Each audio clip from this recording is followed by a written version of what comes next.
everybody, this is a tutorial on how I make my scrapbook envelope mini albums. I'm using that Tim Holtz paper pack that I just showed you real quickly. And I'm going to go ahead and use this Recollections brown colored cardstock. Now this is a lighter cardstock, which is what you want to use because you're going to be folding that and you don't want paper that cracks or tears. And you're just going to go ahead and glue those or adhere those 12 by 12s together. This is a piece of 7 by 2 inch medium weight black chipboard. It does not matter what color chipboard it is because you're going to be covering that up. That's all I had in my supplies. Taking my ruler and measuring up 1 inch from the top. And I'm going to put that right smack down the middle of the seam. Then I'm going to put some score tape on all 4 sides of that 5 by 7.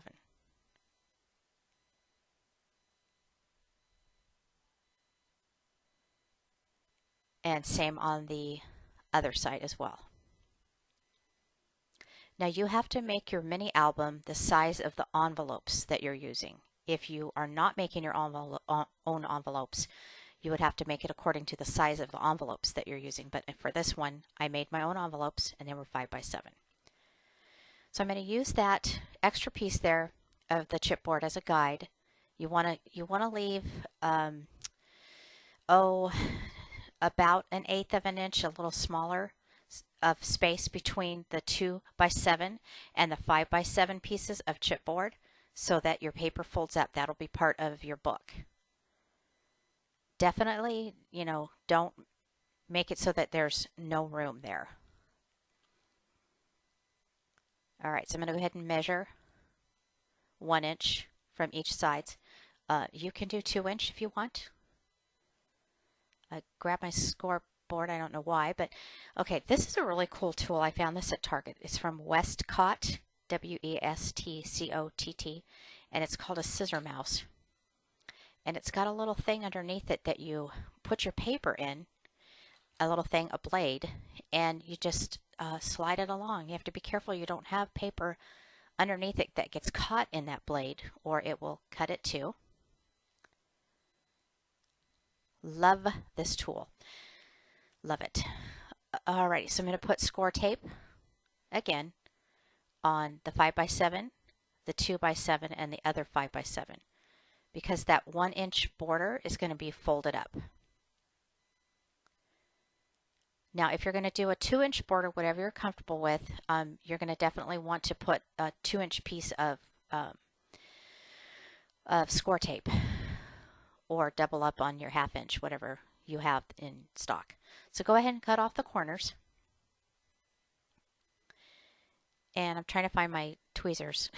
I just set them down like 2 seconds ago. I already buried them. I do that often. So spatula came to the rescue.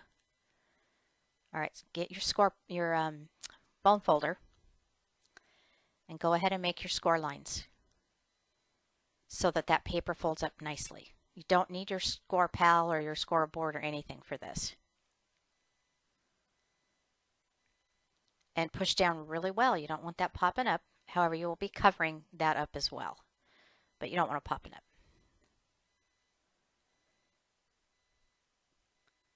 There you go. You have your cover to your book. All right, on to the hinge binding. Now, if you want to see a tutorial, a step-by-step that's slower on the hinge binding, I'm going to suggest that you go to Kathy's a website. It's Paper Phenomenon, and I'll leave that information for you. She has a tutorial where she does it, I think it's 4 or 5 tutorials, and it's much slower.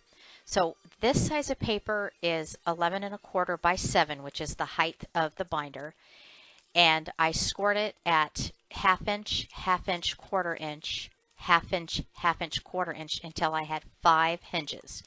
For a 2 inch binder, you want to have 5 to 6 hinges, no more than that and no less than that. Otherwise, the book doesn't fold up correctly.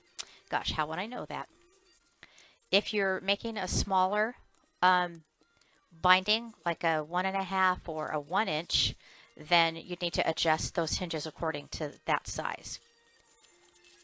Now when you're folding this, you want to fold it on the score line that is the first 1/2 inch, and then you skip over the 1/4 inch, you fold up the 1/2 inch, you skip over the 1/4 inch, and you fold up the 1/2 inch. It's really hard to explain. That's why I'm suggesting that you go, directly to the source. Kathy is the one that designed this. I believe so. And if you know different, you guys can definitely leave a comment. But she's the first one that I've seen do this, and she has a slower tutorial. And you want to put score tape on your 1/2 inch hinges and use your score pal. Why do I keep saying that? Bone folder, to make sure that your hinges are down really, really well and that your score tape holds those hinges really, really well. Then you're going to take your paper snippers and you're going to cut the edges of those at an angle. Your envelope will slip down much easier if you do this. And that's going to go right there.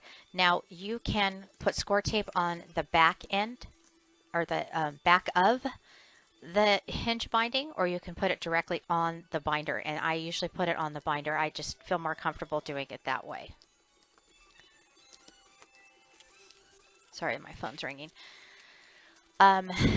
So that's how I do it. Now I always get stuck on this one because I seem to put this on crooked the majority of the time. In this case I did pretty well. I put on a little bit crooked, but in the end I trimmed it up and I put the album together, and you couldn't even tell.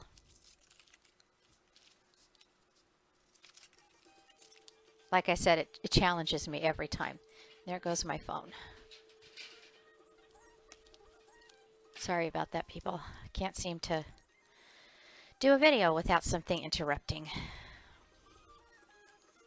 Use your bone folder and push down really well in between those hinges so that the score tape and the hinge connects or sticks together. And I'm just trimming up that one piece that I put on crooked. Wasn't too bad. It was acceptable. See how I'm just pushing in between those hinges? Perfect. Okay. You want to use the same color of paper for the inside as you did for the hinge. You can absolutely do a different color of hinge than what you did the outside binder. It's fine, but you want to use the same color for the hinge and the covers on the inside. This is a piece of 6 3/4 by 4 3/4 paper from the Tim Holtz paper pack that I showed you. Now I did this because I didn't want to have to worry about any sort of a sentiment or embellishment on the front cover of that album. I just wanted to have that pattern paper and make it nice and simple. A lot of times I will put a flower or something like that if I'm making a mini that's a feminine mini. But in this case, I'm just going to put that brown piece of paper down and the decorative paper on top of it. And I'm about ready to transition into how I make the envelopes.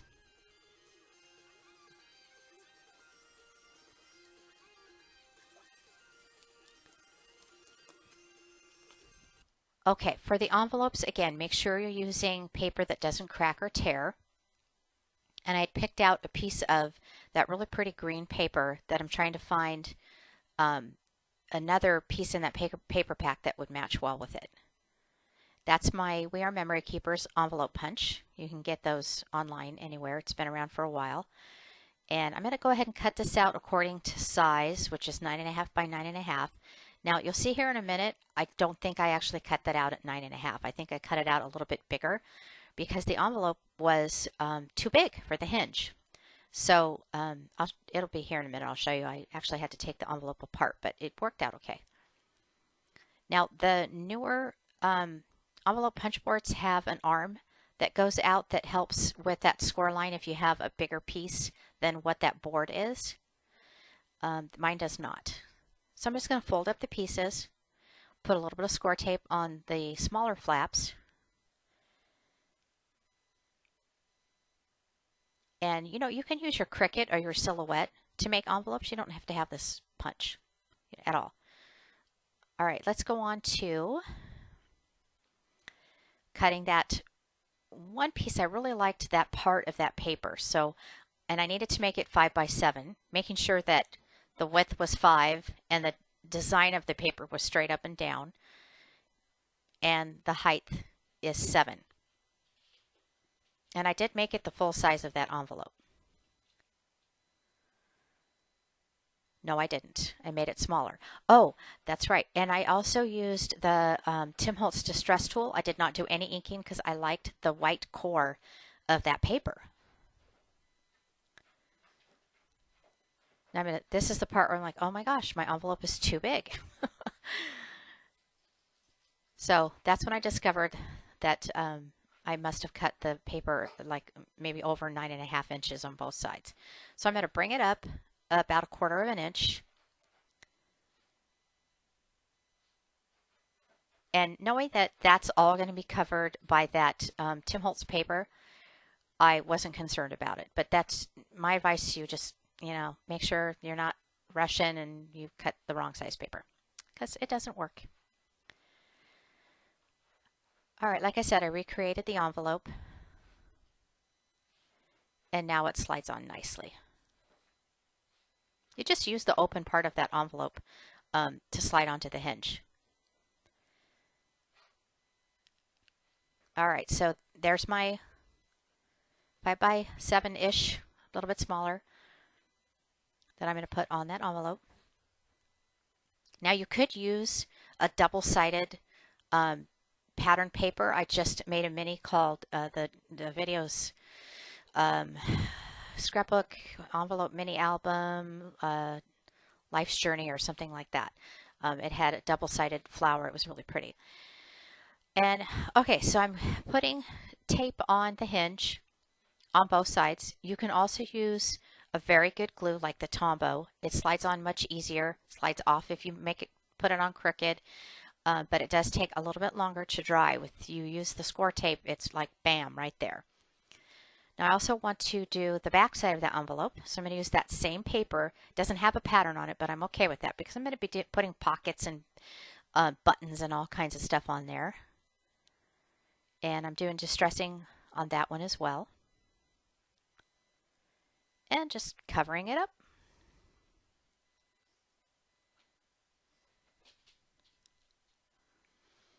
Okay, so I went ahead and went off camera, finished up the whole albums with all the envelopes and the 5 by 7s, and I'm about to show you here what it looks like. That's the outside.